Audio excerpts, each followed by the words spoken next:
All right, everybody, welcome to Yulstay podcast, episode 3. Today, I'm very excited. We have a very special guest today with us, Raja Hatem, Dr. Raja Hatem.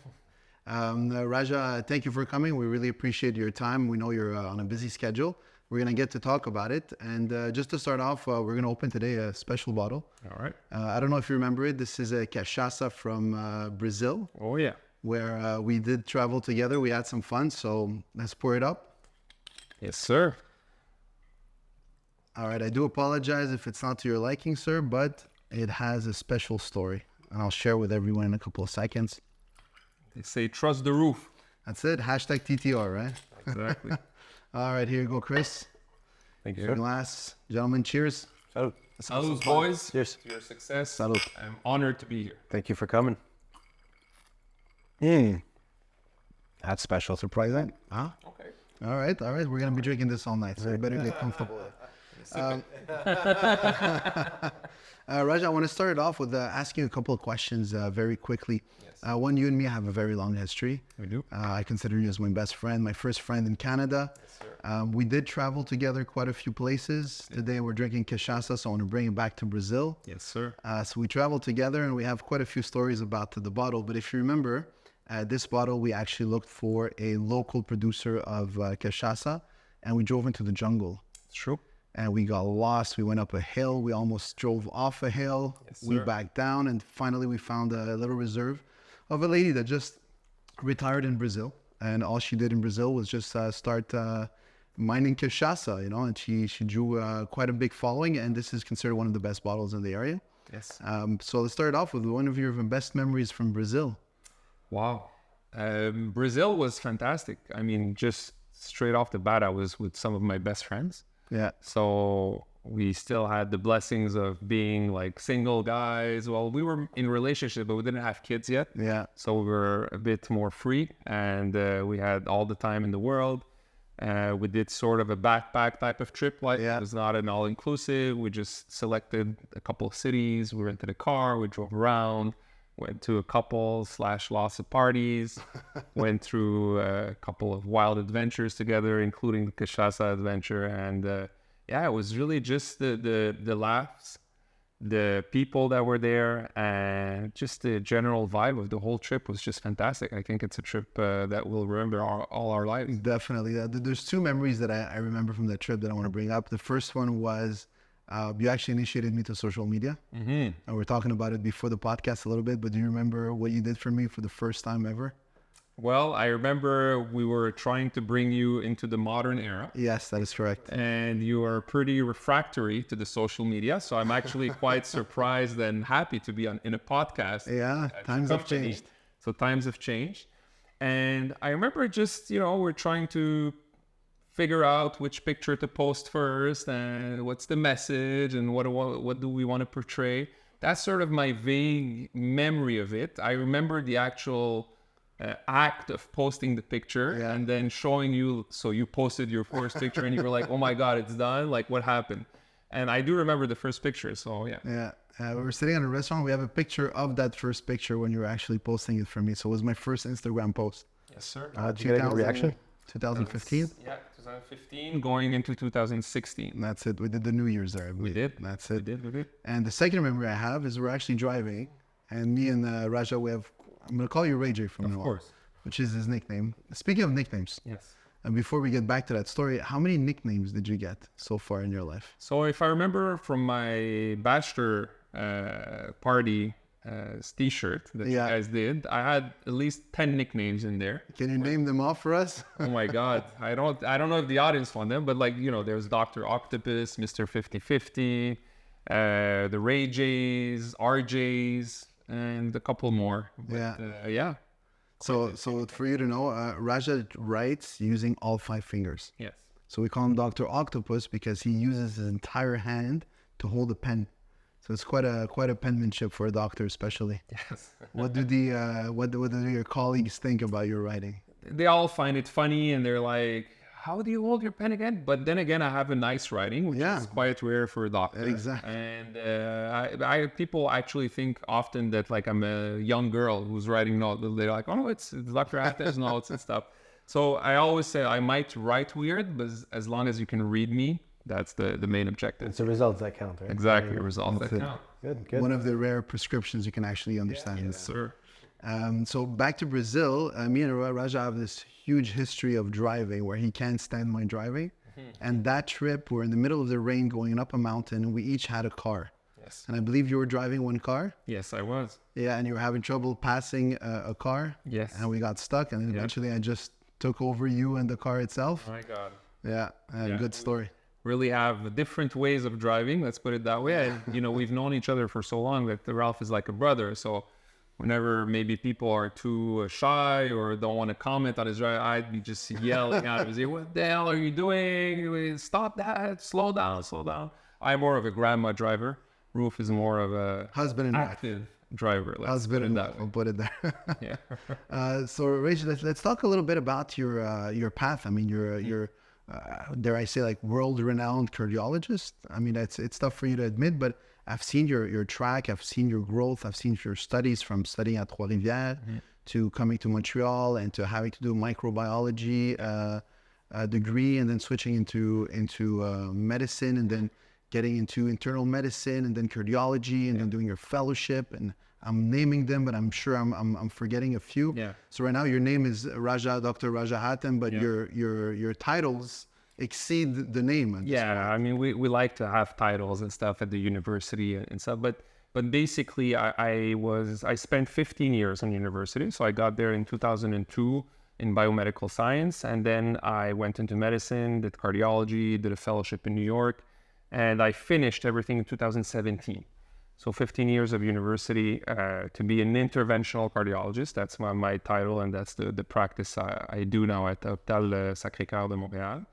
And basically, just to summarize it, I went to do a fellowship, which is like an extra expertise in a field called CTO-PCI. CTO stands for chronic total occlusions. So basically, it's the arteries that feed the heart that we call the coronaries.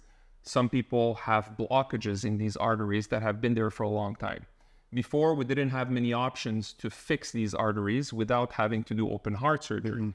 In my field, since the 80s, 90s, we fix everything from inside. So it's minimally invasive. We go through your wrist or your leg, and we go up to the heart with catheters and devices, and we open up and fix the arteries. So my subspecialty is to fix these chronically blocked arteries. So we all fix like heart attacks and spontaneous blockages, but the chronically blocked ones were sort of a difficult field to approach. So when I went to New York, I went to learn a specific surgery there, intervention, to be able to open up these vessels. And I brought back this expertise to the Université de Montréal network. And I have a program of that surgery or intervention, if you want, at Sacré-Cœur. So that a bit of a small summary of what I do. So interventional cardiology. So if I can summarize it a little bit more, you're basically the lifesaver. Well, yeah. I mean, for sure, when we deal with heart attacks, it could be a life and death situation. For us, we don't view it like that, but I can totally understand. Yes, sometimes we deal with life or death, maybe a bit more than other specialties. And we appreciate it for you. So cheers to that. Don't have any reason to drink cachaça. Yes. Thank you for keeping us alive. Thank you guys. Sure, we'll be patients of yours one day. Hopefully not. Hopefully not, indeed. I do have one question. I mean, you say that you went to New York and that you practiced that, and then to be able to bring it back to Montreal. How does one practice that? I mean, that sounds very. It's a great question. For us, we can make mistakes on the field, and nobody's losing a life, right? We're able to really fix it on the fly. Correct it fast, on the fly, I don't think there's much that you can do, right? 100%. I mean, that's an amazing question. And it basically comes back to the saying when we say practice makes perfect. In medicine, especially in the surgical specialties, interventional specialties, you need a lot of repetition. One of my former mentors, one time we're having a conversation about, why does it take so long to train an interventional cardiologist? And, to just do the regular day-to-day sort of standard intervention, straightforward heart attacks, if you want, or small blockages, maybe instead of 15 years, I could have done it in 8 to 9 years. The extra 5 to 6 years that it takes is to actually be solid enough and expert enough to know how to react when things don't go as they're supposed to be. When you deviate from the day-to-day routine, you have to be like a Marine Navy SEAL and to automatically and immediately react to any type of situation or surprise that might happen in a case. Because if I'm working in an artery and let's say it bursts or it dissects, then you don't have a lot of time to react. You really have to have your ABCD plan ready to go and implement it. And that reaction, that timing takes the extra 5 to 6 years of training. Repetition, seeing cases, doing cases. Okay, That's remarkable. yeah, that's really good. That's interesting. I mean, if I just want to tie it back, I think for what we're doing, again, I'm comparing to how for us the threshold to get involved in the business is not as high. Yeah. A lot of brokers get involved within minimal studies 1 year, and I think that makes a difference. The experience, the difference it makes when you're hiring, when you're working with somebody, a professional. We are allowed to learn on the fly, whereas they're not going to let you learn on the fly, right? It takes that time, 5-6 years extra of practicing before you can actually implement it, and it's commendable. It's a great point. Yeah. But also what's important is at one point, you got to know when the training part has to stop as well. I remember at the end of my fellowship in my last year in New York, like the last 6 months, it's been 14 years and a half. And I remember at the end, I was like, okay, now I'm ready to do it on my own. You feel like, because even when you're a fellow, if a complication happens in your case, your boss will come in and save the day. The real learning, and I'm sure it's the same for you guys, is when you jump in, you open up a business like Yulstay, for example, and then you're on your own. There's nobody that's going to come and fix your mess or, patch up whatever mistake you did. Yeah. The responsibility is on you. And I remember the first heart attack call that I did as an attending. So I finished my training, I had my position. I remember at 3 a.m., the lady had a cardiac arrest on my table while I was doing her case. And then my first reflex was to turn around and to look if Somebody's there. Yeah. it's going to come and help me. But then the nurses were looking at me like, what are we doing? And then it hit me like, you're responsible now. And that's when the real, training and learning really kicks in. My first 5 years in practice is probably the years I learned the most, and I became the best at my craft. Good for you. And I don't know how it is for you guys, but I saw your growth. You, of course, for more than 30 years. Christian, I saw you come in with Ralph, and I saw where you guys were in the old office, even before the old office, when you were working out of your apartment. Yeah. I saw the level of, clients, the level of business you guys are taking on, and I saw the quality of care and service that you guys are offering just rise steadily. Of course, I'm biased with friends and stuff, but seeing growth in people in another field, we can apply the same principles as we do in medicine. You guys repeated, practice, and I feel now, and you can correct me if I'm wrong, but you've reached sort of almost a pinnacle and a very, very decent and solid expertise in your field, because you've been, eating, drinking, Breathing real estate, the past 10 years. But the reality is also like it's a tough parallel to put in, because again, it's two different fields. Yeah. But the key indicator for us is also there's always room for growth. Yes. We're always learning more. You're learning more. He's learning more. We're evolving also with the market, evolving with the types of clientele, the types of deals that we're doing. We're going bigger and bigger and bigger. So there's always things to learn. But I'm very curious. I mean, you come from a field where I must assume, you're extremely busy. You're morning to night, you're extremely busy. One topic that we've had, Chris and I, is like, how do you balance work and life? Yeah. And in your case, you're such a sociable person. Again, we've grown up together and we're both very sociable, but you continue with that aspect of your life, and you have a lot of friends, a lot of family, a lot of people that count on you. And I have to assume they rely on you when an issue happens. Yes. And how do you juggle that? You're not here to take care of everyone, but you seem to do it all the time. Every time somebody reaches out to you, you're there, you're helpful, you're available. And that's something that I'm just curious about. That's a deep and good question. So, for me, medicine is a passion, right? I really feel blessed that I was able to get into that field, as the son of immigrants, grew up here, came here from Syria. I was 5 years old, didn't grow up with that much money, typical immigrant family. So to have the opportunity to study medicine, to evolve and to, get to the career point I'm at today, I always have a feeling in me that I have to give back and that it's a blessing to be where I'm at. So, and when you actually are passionate in medicine, you really love your job, helping out people in your surroundings, your friends and stuff, it is time consuming, the texting but when you see the impact it can have, for example, on somebody who their dad is sick, their mom is sick, they've never interacted with the healthcare system. And, if they're a friend of mine or something, they're going to text me, call me, then I'm going to look around, I'm going to maybe explain in layman's terms, help them walk the steps of, how to interact with the healthcare system. And the effect it has on that person is tremendous. It's very gratifying for me to give back like that. It's not about money or time or stuff. For sure, I have to be careful because I am a giver and I have a tendency maybe to give too much and lose myself and my interest. But at the same time, it's sort of one of my hobbies. I really enjoy helping other people. It gives me pleasure. And, I'm well surrounded. I don't have kids yet. I know you guys spoke about that aspect and I know what Aleph brought to your life. So for sure that me and my wife, when we're going to start that chapter of our lives, I'm going to have to trim back and cut back and prioritize my own little nucleus, my own family. I think a lot about that. I try to maximize as much as I can now, career-wise, opportunities, conferences, this, that. But I know that I'm going to trim a lot of it back once I start a family.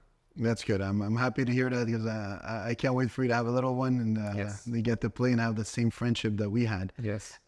Ray, Ray J, I have a question for you. We always like to understand a little bit how different fields, different professions have a look on real estate. Yes. So in your case, again, extremely busy, conferences, work, dealing with friends that need help, your own social life, your own personal life. You've been an investor in real estate, although small. Yeah. You're right now ready to take a bigger step, I believe, in real estate. Yes. So I'm just curious as to what do you look for in terms of real estate? Like, what's your view? What's your angle? How do you understand the real estate profession or the business itself? And also, very importantly, how do you view your investments to be? For sure. That's a great point. And I think it's, for me, the main topic of conversation about this whole thing we're doing, right? Because I want to share with whoever's watching or my colleagues or people in the professional field. It's true that I'm really busy. And like we said in the beginning, I dedicated so much time to medicine and becoming an interventional cardiologist that I didn't have a lot of time to develop other aspects of my life. I don't know how to play an instrument. I don't do dancing. I don't have a lot of... We don't either. So you're okay with that. We're on equal playing field. But, even beyond hobbies, I'm not good in finances. I'm not good in investment. I don't know nothing about either real estate or, a stock market or stuff like that. Whereas a lot of my friends are very knowledgeable in those fields. But what I'm good at is, like you said, I'm a very sociable. I'm really good at, reading people's energies. And I know when I can trust and not trust. And once you establish trust with a friend or a real estate partner or a stockbroker partner, whatever, once that trust is established and I know you have an expertise and you are a specialist in your domain, I personally have no problem delegating certain aspects of my life that I could look on YouTube, I could read Google, I could read books about real estate. First, I don't have a lot of time. And second, even if I read that much, I'll never reach you guys' level of expertise. Very true. So the easiest road for me is to find a team I can trust.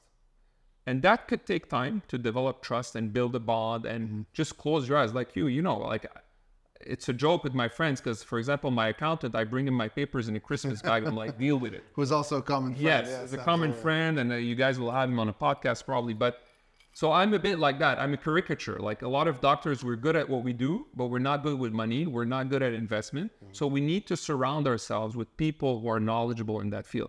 And I feel you accomplished that role beautifully. I remember my first condo that I bought back in 2012 when I was a resident. So I didn't have, money. I didn't have the wealth I have now, but I wanted to start investing. And you helped me do that transition and help me through those steps. The notary, making the offer, negotiating, this, that. Like I would have never been able to do it by myself. Or if I would have done it, I probably would have, paid up much more than what we did.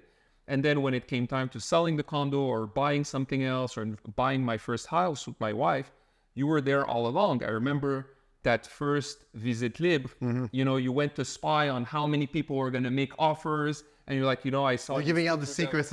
Well, but you went that extra mile to really make us feel, my wife and I, that we didn't even have to think about that aspect. Yeah. You had it covered. And for me, once I had your blessing on the offer we put in, I slept well because I knew you had my interests at heart. And when you're in a situation like mine where time is very limited, you need to surround yourself with people like that because you need to invest. I mean, we have very good working conditions in Quebec. If you work hard, you could build a decent amount of wealth, but that wealth has to be managed. So I try to surround myself with people that are expert. Our friend Fred is an expert accountant for doctors. You guys are expert real estate brokers for professionals like myself.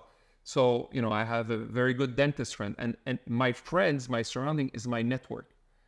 The same way I help people when they have medical needs, the same way you help me when I have real estate needs. So that's my philosophy about investing. And when you have a broker that gives you peace of mind, as I feel you guys give. It's part of our core values, actually, peace of mind and transparency. That's the secret to success. Yeah. And I've personally experienced it many times now. We had multiple adventures real estate-wise together, all the three of us, and they've all been overwhelmingly positive. And what advice would you give to other doctors in your position, let's say, that want to start investing their money? I mean, it goes to say, your profession is very important. It comes with a salary that's also quite interesting, but that salary dissipates very quickly if we're not investing. I mean, there's a lot of things that happen, inflation. One thing that I don't understand about you, though, and I'm going to bring it up, is Ray J always decided to cover his mortgage. Yes. Where leveraging was never an option. I told him, for your house, you don't need to. The interest rate is at 1, is at 3, is at 2, is at 1.5. You don't need to pay back that mortgage. And I've always had this difficulty of getting through and saying, take advantage of the leveraging. Yeah. Are you still in that same state of mind, or? I am, because when my father came from Syria, he bought the house cash. Okay. And in his mentality, old school Mediterranean, he's like, no interest, don't give nothing to the banks, whatever. And that sort of stuck with me, rightfully so or wrongfully so. But then at the same time, you told me, I remember, you weren't as pushing because you're like, I want you to have peace of mind. So if it gives you peace of mind to pay back your mortgage, even if it's not financially the smartest move, you accompanied me in that and you respected my values. So that's very important too. If you push too much against somebody's values, you could lose that very precious trust. And you've never pushed me, like you always respected you would explain, like this is maybe not financially super smart right now. But again, you would understand that, it's not a bad idea either to reimburse your mortgage as fast as possible. So as long as, you respect your client's, I guess, core values, I think it's the best way to go. But let me throw something back at you guys. I know doctors are not easy or always easy to deal with. We often have very short attention spans. We often think we know everything. And if we read something, I remember I was talking with Christian about that. How do you negotiate around your clients' different personalities? Because obviously, you have clients that build up wealth, and oftentimes people who build up wealth have a specific type of personality. So how do you guys navigate around that when you interact with somebody with a specific type of personality, but it's against what you would advise or what you would do?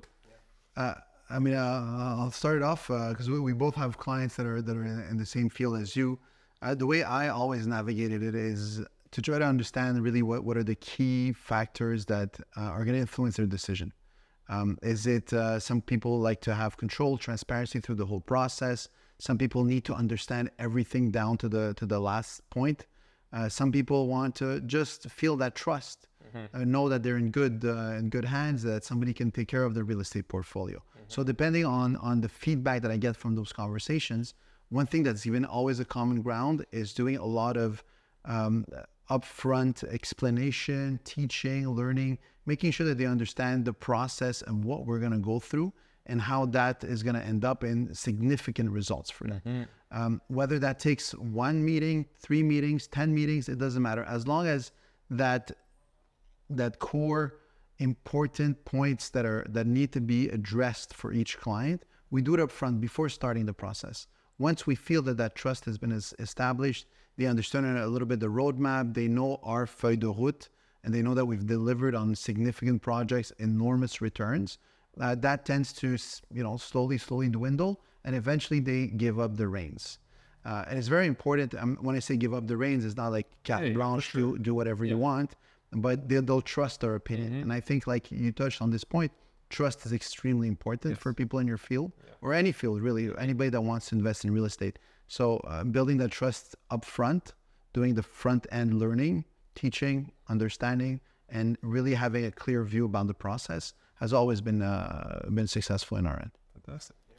I agree with what Ralph's saying. I mean, a lot of it has to do with the groundwork that you put out, making sure that the client knows that, if they're going to choose to work with you, there's a plethora of brokers out there. Yes. Who do you choose to work with? And I think if you're able to convey the message that you have earned the right to help this person, somebody of your stature, like ready to embark in a journey, who has money to invest, it's very important that person that they're working with is able to say, okay, I am the professional. Same way that I would hope that if I do get a situation where, knock on wood, that somebody who's going to operate me has gone through those 6 years of just testing.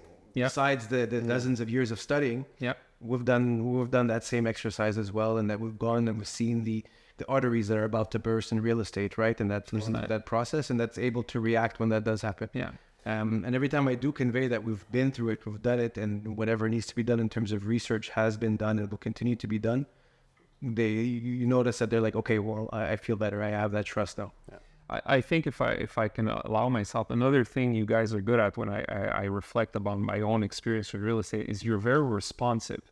So whenever, I sent you a text or an email, like it's not an immediate answer, but it's like a very quick answer. And for people in my field and professionals, that's another very important thing. So to be available and accessible. Now that can sometimes be hard to manage with personal life because you guys, it's 24/7, right? 7 days a week. You have clients all over, even international clients. So how do you guys manage that? The not texting at night, but again, you want to offer that premium service. How are you balancing that out? I mean, it's it really depends, I think, of the cycle of your life. When I was starting off, 11 p.m. I was answering, but I just figured that instead of answering at 11 p.m., I can answer at 6 a.m., which is the time that I wake up. So I figured, what, it's okay. Let me close it at 7 o'clock and then answer back at 6. But it's key. Like you look at my phone, there's 2 unread emails right now. I know exactly what they are, and they're my to-do list, so they're going to be done eventually. But all clients in my opinion, needs to be answered very quickly in terms of, being able to provide a great service and also peace of mind, like you said. If somebody has the time at nighttime at 11 p.m. to address a question to me, it's important that I answer as soon as possible because it's been on their mind. So that's key for us. I always have 0 unread emails if you can. Awesome. That's my opinion. Rach, we have a little tradition here that we do every time we have a podcast. It's called Pop Quiz Hot Shot.